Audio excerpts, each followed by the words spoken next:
안녕하세요, 여러분. 공개월드의 공개입니다. 저는 안 아플 줄 알았습니다. 아기 때부터 뚱뚱했으니까 그냥 지금 뚱뚱해도 괜찮을 줄 알았습니다.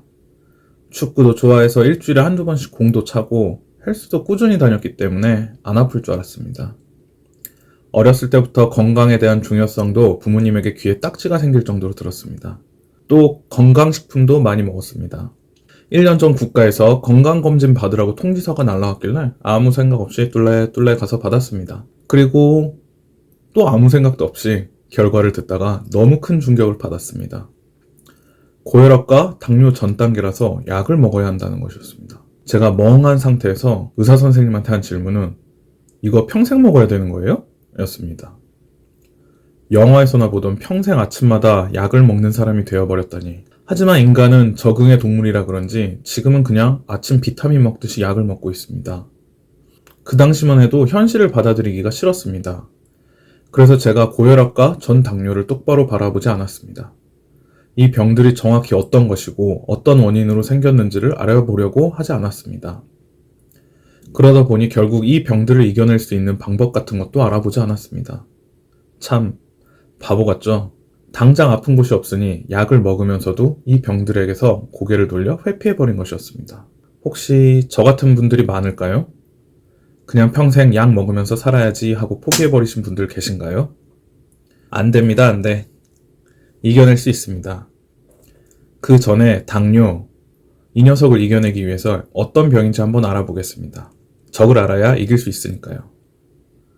2023년에 대한당뇨협회에서 발간된 당뇨병이라는 정석이라는 책에서는 이렇게 말합니다. 혈당은 혈액 속의 포도당 농도를 말한다.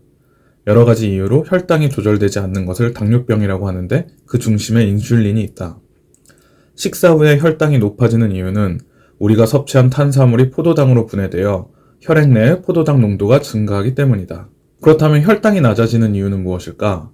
혈액 내의 포도당이 세포내로 흡수되기 때문인데 이때 포도당을 세포내로 흡수되게 하는 물질이 인슐린이다. 반대로 혈당이 낮아지지 않는 이유는 포도당이 세포내로 들어가지 못하기 때문이다. 그 첫 번째 원인은 인슐린이 부족한 것이다. 이것을 인슐린 분비 부족 또는 인슐린 분비 기능 저하라고 한다.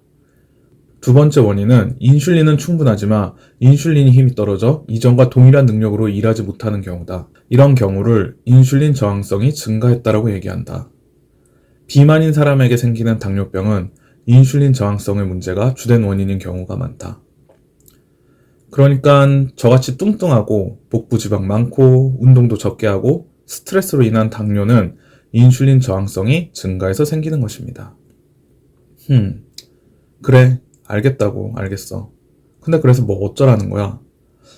전당뇨인 나는 어떻게 하면 되는 거야? 라는 생각이 들었습니다. 그래서 논문들을 뒤져보았습니다.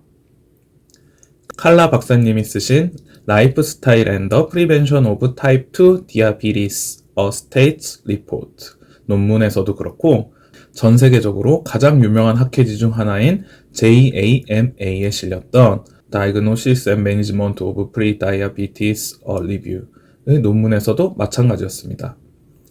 대부분의 논문들도 비슷한 말을 하고 있더라고요. 공통적으로 하는 말은 당뇨병 예방을 위해 먹는 약의 장기적인 효과는 생활습관 교정에 비해 낮습니다. 또한 약을 중단하면 혈당은 다시 안 좋아지지만 생활습관 교정은 더 지속적인 효과가 있습니다. 즉, 뭔 말이냐면 생활습관을 교정하는 것이 정말 좋다는 이야기입니다. 그럼 이제 어떤 생활습관을 고쳐야 할까요? 첫 번째는 운동입니다. 운동이라는 단어를 듣자마자 거부감이 드시는 분들도 있을 텐데요. 어렵지 않습니다. 그것은 바로 식사 후 무조건 산책, 10분이라도 식사 후 산책입니다. 물론 스쿼트 같은 근력 운동이 제일 좋다고 합니다. 하지만 힘들거나 식후에 바로 하기에 부담이 있는 분들은 10분씩이라도 산책을 하는 것이 혈당을 덜 올린다고 합니다. 제일 중요한 것이 운동의 종류도 아니고 운동의 시간도 아닙니다. 바로 식후에 한다는 것을 꼭 기억해 주세요. 여러분, 산책합시다. 두 번째는 식사를 하실 때 거꾸로 먹으라입니다. 밥부터 한술 왕창 퍼서 먹는 게 아니고 채소부터 먹고 그 다음 단백질인 고기나 생선을 먹고 마지막에 탄수화물인 밥을 먹는 것입니다. 저는 이렇게 거꾸로 먹기를 시작하면서 깨달은 것들이 있습니다. 와, 내가 평소에 채소를 진짜 많이 안 먹는구나라는 사실을요. 그러면서 유럽 사람들이 그렇게 느끼하게 먹는데도 살이 안 찌는 이유가 항상 샐러드를 먼저 먹어서 그런 거 아닐까? 라는 생각도 들었습니다. 그리고 이렇게 거꾸로 먹기를 습관화하다 보니 어느새인가 매 끼니마다 샐러드를 만들어 먹게 되었습니다. 요즘 쿠팡이나 마켓컬리 어디를 가도 샐러드 해 먹기 좋게 다 잘려서 나온 제품들이 많더라고요. 저는 이 제품들과 올리브오일 그리고 발사믹 식초를 뿌려서 먹고 있습니다. 이렇게 먹고 나니까 식곤증도 아예 사라졌고 식곤증이 사라지니까 자연스럽게 커피도 안 땡기게 되어 카페인 섭취도 줄일 수 있었습니다. 세 번째는 애플 사이다 비니거, 즉 사과식초를 밥 먹기 전에 마셔라입니다. 이 사과식초를 물에다가 희석해서 마시고 밥을 먹으면 혈당이 안 올라간다고 합니다. 거기다 좋은 점은 밥 먹기 전에 물을 한 컵 먹고 밥을 먹으니 배가 빨리 불러서 음식을 먹는 양도 조금 줄어들었습니다. 그리고 당연히 아시겠지만 탄수화물 이거를 무조건 적게 먹어야 하는 건 당연히 알고 계시겠죠? 저는 딱 반 주걱씩 먹고 있습니다. 국이나 반찬에 감자 같은 탄수화물이 많을 때는 밥을 아예 안 먹고 그것들을 먹습니다. 서울대학교 병원에서는 당뇨의 예방 방법으로 이렇게 말하고 있습니다. 생활습관 교정을 통해서 체중을 5에서 7% 줄이게 되면 일부는 제2형 당뇨병의 발병을 늦추거나 예방할 수 있다. 100% 예방하는 것은 아니지만 가장 믿을만하고 부작용이 없는 방법이므로 적극 권장된다. 네. 여러분, 결국 또 돌고 돌아 다이어트입니다. 저희 아버지가 제가 아플 때마다 맨날 하던 말이 있었습니다. 살 빼면 다 나아. 저는 이 말을 들을 때마다 무슨 엄마들이 너 핸드폰 너무 많이 봐서 여드름 나는 거야 라고 말하는 것처럼 신빙성도 없고 그냥 아들 뚱뚱한 거 보기 싫으니까 하는 소리라고 생각했습니다. 근데 아니었습니다. 진짜 살 빼면 웬만한 병은 다 예방되더라고요. 아니 근데 서울대학교 병원에서 적극 권장되고 부작용도 없는 방법인 거 알겠어요. 근데 저 평생 다이어트 해왔는데 성공 진짜 딱 2번밖에 못 해봤거든요. 성공 못한 이유예요? 의지박약? 현대인의 스트레스? 물론 이런 요인들도 한몫했겠지만 결국 가장 중요했던 요인은 바로 술입니다. 현타가 오네요. 결국 돌고 돌면 여기로 오게 됩니다. 우리가 다 아는 나쁜 것들이 결국 지금 우리의 병을 만들었다는 거.